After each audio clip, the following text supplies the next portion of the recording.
नमस्कार बच्चों, सुप्रभात। आप सभी की ऑनलाइन क्लासेस में आपका हार्दिक स्वागत है।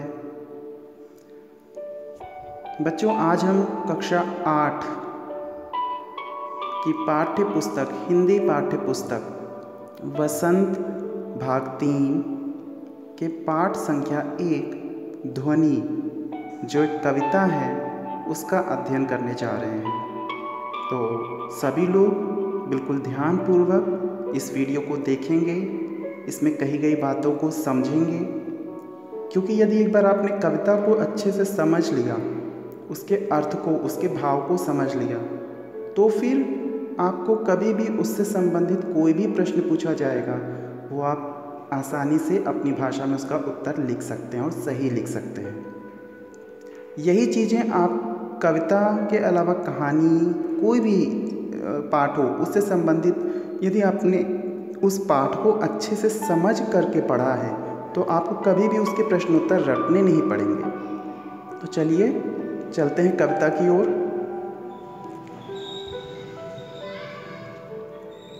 इस कविता ध्वनि के जो रचनाकार हैं, कवि हैं, उनका भी परिचय जान लेते हैं। इनका नाम है श्री सूर्यकांत त्रिपाठी निराला जी। निराला इनको एक उपनाम मिला था, इनका नाम है सूर्यकांत त्रिपाठी। ठीक।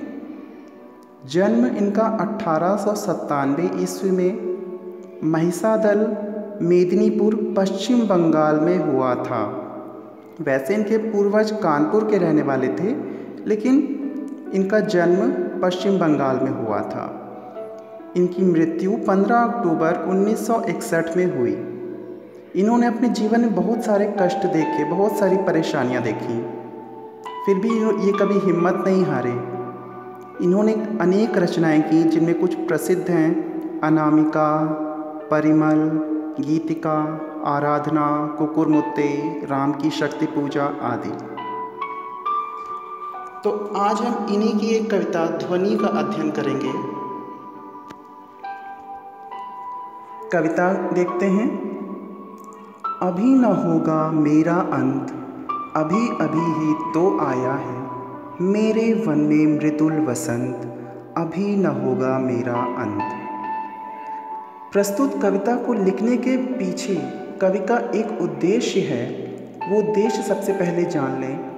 कवि देखता है कि समाज में जो एक युवा वर्ग है, उसे अपने आसपास के जितने भी समाज में युवा वर्ग दिख रहे हैं, उसे लगता है जैसे वो एक आलस्य में, एक निराशा में, एक हताशा भरा जीवन व्यतीत कर रहे हैं। तो ऐसे युवा जो अपने जीवन में बहुत सी कुछ कठिनाइयों के आने से हताश और निराश हो गए हैं और आगे बढ़ने की बजाय वो रुक कर बैठ गए हैं, उनके जीवन का जोश, एक जो कुछ नया कर दिखाने की इच्छा होती है, वो समाप्त हो गया है।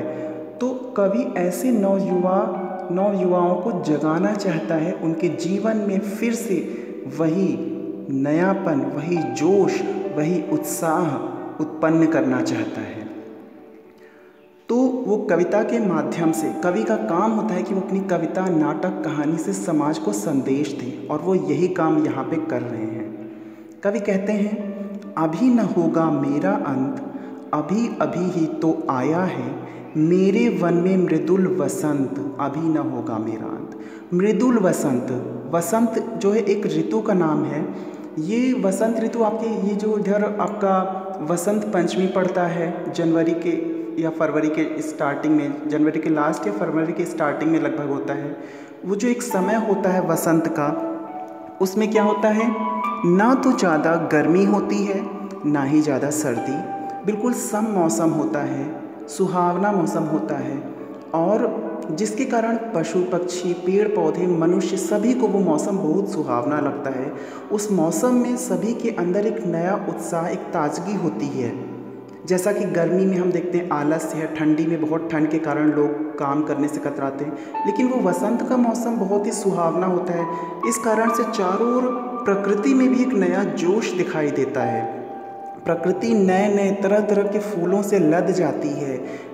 आम के पेड़ों में उसी समय बौर आना शुरू हो जाती है। तो इस तरह से वो बहुत ही ऊर्जावान समय होता है, बहुत ही उत्साह भरा समय होता है। इसीलिए कवि ने इस कविता में वसंत ऋतु का वर्णन किया, क्योंकि वो युवाओं में भी उसी वसंत की तरह एक नया जोश लाना चाहता है। तो कवि कहता है कि अभी मेरे इस जीवन का अंत होने वाला नहीं है। क्यों? क्योंकि अभी अभी तो मेरे जो ये जीवन रूपी वन है, मेरा जो ये जीवन रूपी वन है, इस जीवन रूपी वन में वसंत ऋतु आई है। अर्थात जैसे कि वन में, प्रकृति में जो वन होता है उसमें जब वसंत ऋतु के आने से नए फूल, नई डालियाँ, नई पत्तियाँ आने से एक नया जोश आता है, वैसे ही मेरे जीवन रूपी वन में भी अभी अभी एक नए वसंत ऋतु का आगमन हुआ है, एक नए जोश, एक नए उत्साह का आगमन हुआ है, और इसलिए अभी मेरा अंत होने वाला नहीं है। क्यों? क्योंकि अभी तो मुझे बहुत सारे काम करने हैं। आगे कहते हैं, हरे हरे ये पात, डालियाँ कलियाँ कोमल गात, मैं ही अपना स्वप्न मृदुल कर फेरूंगा निद्रित कलियों पर, जगह एक प्रत्यूष मनोहर। अर्थात वसंत ऋतु में क्या होता है, चारों ओर नए नए पत्ते, नई नई डालियाँ, नई कलियाँ, नए पुष्प वगैरह उगाते हैं, जिससे प्रकृति बहुत सुंदर और जोश से भरी लगती है, पेड़ पौधों में एक नया जोश आ जाता है। उसी तरह से कवि कह रहा है कि जिस तरह से वसंत ऋतु में चारों ओर नए नए पत्ते, नई नई डालियाँ, नई कलियाँ और नए नए पौधों का जन्म होता है, उसी तरह से मेरे अंदर भी इस समय एक नया जोश, एक नया उत्साह आया है, और मैं अपने इस उत्साह को ऐसे ही जायर नहीं, ऐसे ही बेकार नहीं जाने दूंगा, बल्कि उसका प्रयोग कहाँ करूँगा? अपने सपनों को पूरा करने के लिए। मैं उस उत्साह और जोश का प्रयोग अपने सपनों को पूरा करने के लिए करूँगा, और मैं अपने उस उत्साह और जोश से क्या करूँगा? अपने मृदुल कर, मृदुल मतलब कोमल, कर मतलब हाथ, अपने कोमल कोमल हाथों को उन निद्रित कलियों पर, उन अधखिली कलियों, उन सोई हुई कलियों पर, निद्रित मतलब नींद में डूबी हुई कलियों पर धीरे धीरे कोमल हाथों को फेर करके उनके जीवन में जगह एक प्रत्यूष मनोहर। प्रत्यूष मतलब होता है सवेरा, और मनोहर मतलब सुंदर।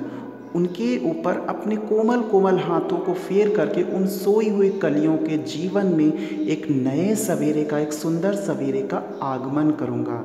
अर्थात यहाँ पे कवि इन कलियों के माध्यम से उस युवा वर्ग की ओर संकेत करना चाहता है जो आलस्य में डूबा है। अर्थात अपने इस जीवन में आए इस नए जोश, इस नए उत्साह को वो उन नींद में डूबे हुए युवा वर्ग के अंदर भरना चाहता है, और जिससे जब उनके अंदर उत्साह और जोश आएगा तो उनके जीवन में एक नया सवेरे का आगमन होगा। तो इस तरह से कवि उन युवा वर्ग, जो सोए हुए युवा वर्ग हैं, उनके जीवन में एक नए सवेरे का आगमन करना चाहता है। आगे देखते हैं, पुष्प पुष्प से तंद्रालस लालसा खींच लूँगा मैं, अपने नव जीवन का अमृत सहर्ष सींच दूंगा मैं, द्वार दिखा दूंगा फिर उनको, है मेरे वे जहाँ अनंत, अभी न होगा मेरा अंत। पुष्प पुष्प से अर्थात प्रत्येक पुष्प से क्या करेगा वो? तंद्रालस, तंद्रा मतलब नींद, आलस मतलब आलस्य।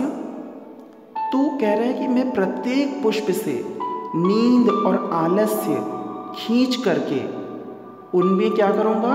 अपने नव जीवन का अमृत, मुझे जो एक नया जीवन प्राप्त हुआ है, एक नया जोश और उत्साह से भरा जो मेरा एक समय आया है, इसका जो अमृत है, इस नए जीवन का जो अमृत है, उसे इन पुष्पों में सींच दूंगा। और कैसे सींच दूंगा? सहर्ष सींच दूंगा। सहर्ष मतलब हर्ष के साथ, खुशी के साथ अपने इस नव जीवन के अमृत को उनमें मैं सींच दूंगा।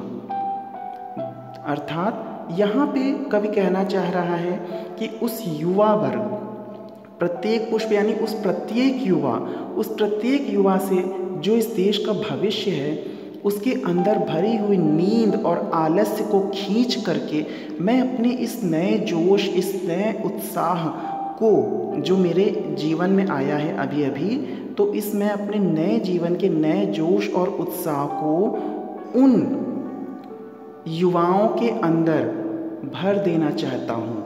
बिल्कुल इस अपने उत्साह और जोश रूपी अमृत से उन युवाओं को सींच देना चाहता हूँ, उनके अंदर एक नया जोश भर देना चाहता हूँ, जिससे कि द्वार दिखा दूंगा फिर उनको, है मेरे वे जहाँ अनंत, अभी न होगा मेरा अंत। द्वार, द्वार मतलब दरवाज़ा। कैसा दरवाज़ा? अनंत। जिस ऐसा द्वार उनके जीवन में मैं खोलूँगा जिसका कभी अंत ना होता, अर्थात जो निरंतर प्रगति की ओर उन्हें ले जाए, निरंतर विकास की ओर उन्हें आगे बढ़ने के लिए प्रेरित करे। ऐसा प्रगति का द्वार मैं उनके जीवन में खोल दूंगा। अर्थात अपने जीवन के जो कवि के जीवन में एक नया जोश उत्साह आया है, उसको वो प्रत्येक युवा वर्ग के जीवन में भरी हुई नींद और आलस्य को खींचकर उनके जीवन में भर देना चाहता है, और जिससे कि वो उन्हें प्रगति का, विकास का एक नया द्वार दिखा सके जिसका अंत कभी ना हो। ठीक है, और इसीलिए कवि कह रहा है कि इसीलिए अभी मेरा अंत नहीं होगा, क्योंकि अभी अभी तो मेरे जीवन में वसंत रूपी एक नए जोश उत्साह का आगमन हुआ है, और अभी मुझे बहुत सारे काम करने हैं, इस देश के युवाओं को जगाना है, इसलिए अभी मेरा अंत नहीं होगा। तो आशा करता हूँ कि आप सभी को ये कविता समझ में आई होगी, और आगे के पाठ के लिए हम निरंतर ऐसा ही प्रयास करते रहेंगे। तो धन्यवाद, आपका दिन मंगलमय हो।